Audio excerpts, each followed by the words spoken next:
Friends, how are you all? Today in this video I'll explain the chapter Journey to the End of the Earth. First of all, I'll tell you the introduction of the story, then summary of the story. Fine. The lesson Journey to the End of the Earth is a travel log. ये एक travel log है. Travel log means description of a travel is called travel log. यात्रा वृतांत कहते हैं हिंदी में इसको. It revolves around the world's most preserved place. It revolves यानी the chapter revolves around the world's most preserved place, Antarctica. Not many people have been there. बहुत सारे लोगों ने विजिट नहीं किया अंटार्कटिका का. But out of the few that have, लेकिन जितने लोगों ने विजिट किया है ना, तिसानी दोषी is one of them. तिसानी दोषी उनमें से एक है. A South Indian person who went on an expedition. तिसानी दोषी is a South Indian person who went on an expedition with a group of teenagers affiliated with students on ice. यानी तिसानी दोषी इस expedition पर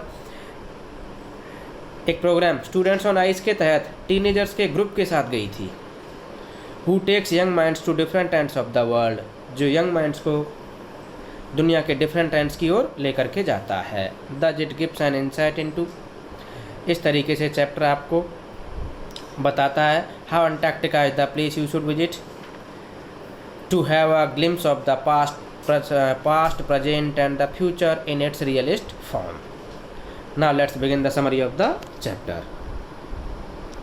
For a South Indian man traveling to Antarctica from Madras, it takes 9 time zones, 6 checkpoints, 3 water bodies and just as many ecosphere to reach there.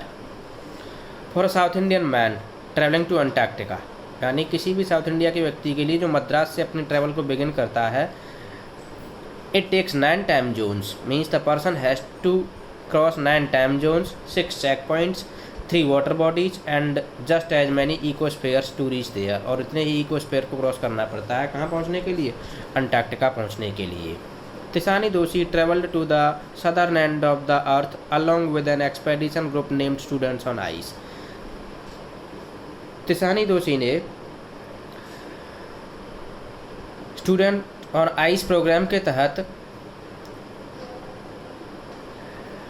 दुनिया के southern most and की तरफ travel की. That provides opportunity to the young minds to sensitise towards the realistic version of climatic changes happening in the world. That provides opportunity to the young minds यानी such kind of visits provides an opportunity to the teenagers to be sensitive towards realistic version of climatic changes and happenings in the world and the incidents that are going on in the world. यानी इन चीज़ों के प्रति teenagers को क्या बनाती है? थोड़ा sensitive बनाती है. Fine. According to the founder of the organisation, यानी ऑर्गेनाइजेशन के फाउंडर के according, we are the young versions of the future policy maker who can turn the situation around. हम लोग जो फ्यूचर पॉलिसी मेकर हैं जो सिचुएशन को क्या कर सकते हैं? चेंज कर सकते हैं. Antarctica is one of the coldest, driest and windiest continent in the world. इस दुनिया के अंदर अंटार्कटिका सबसे ज़्यादा ठंडा है, ड्राईएस्ट है एंड विंडीएस्ट कॉन्टिनेंट है.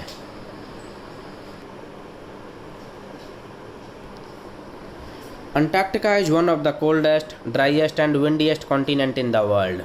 यानी सबसे ठंडा, सबसे विंडीएस्ट एंड ड्राईएस्ट कॉन्टिनेंट है. As far as the eyes can see it is completely white and its uninterrupted blue horizon gives immense relief. जहाँ तक आँखें देख सकती हैं, it is completely white and its uninterrupted blue horizon, और इसका जो ब्लू हॉरिजन है ना, gives immense relief to our eyes. It is shocking to believe that India and Antarctica were part of the same super continent Gondwana. यानी ये believe करना shocking है कि एक टाइम पर इंडिया और अंटार्कटिका एक सुपर कॉन्टिनेंट नेम्ड गोंडवाना का पार्ट हुआ करते थे एक टाइम पर. That got segregated into countries, that got separated, segregated means separated into countries giving rise to the globe we know today. यानी जिससे क्या हो गया है? आज का ये ग्लोब बन चुका है जिसे हम जानते हैं. Antarctica had a warmer climate until then. तब तक यानी जब दोनों के दोनों प्लेस यानी इंडिया एंड अंटार्कटिका जब एक ही पार्ट थे, तब तक अंटार्कटिका कैसा प्लेस था? बहुत ज़्यादा गर्म था. ठीक है. Despite human civilisation around the globe, human civilisation के बावजूद it still remains in its pure form, it still remains in its pure form में रहा। Being a South Indian sun worshipping guy, यानी एक South Indian sun worshipping guy होने के नाते it was unimaginable for the author to visit the place, यानी author के लिए इस प्लेस को विजिट करना अनइमेजिनेबल था। That constitutes world's 90% of ice, जिसके अंदर दुनिया की 90% आइस क्या हो रखी है, जमी हुई है। A place so quiet that it is only interrupted by snow avalanches,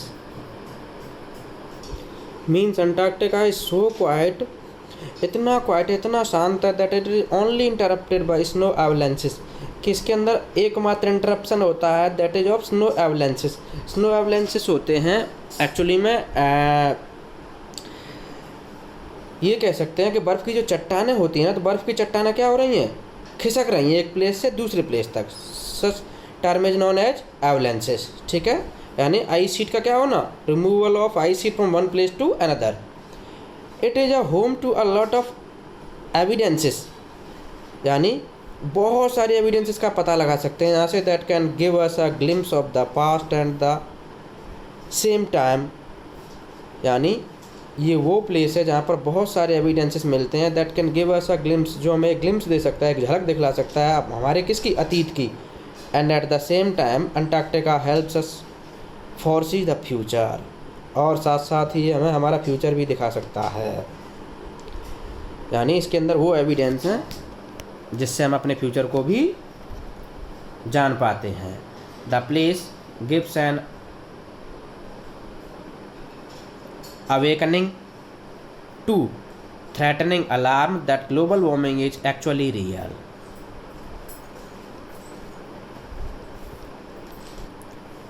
means in simple language we can say, यहाँ जाकर के हमें ये पता चलता है कि actually global warming is threatening. ठीक है, एक थ्रेटनिंग अलार्म की तरह है।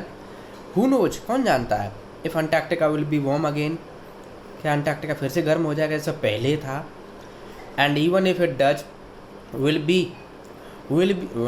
We be alive to see it, क्या हम इसे देखने के लिए जीवित रह पाएंगे। This is the end of the summary. Now, rest of the things I will explain in the chapter. Fine. Thank you.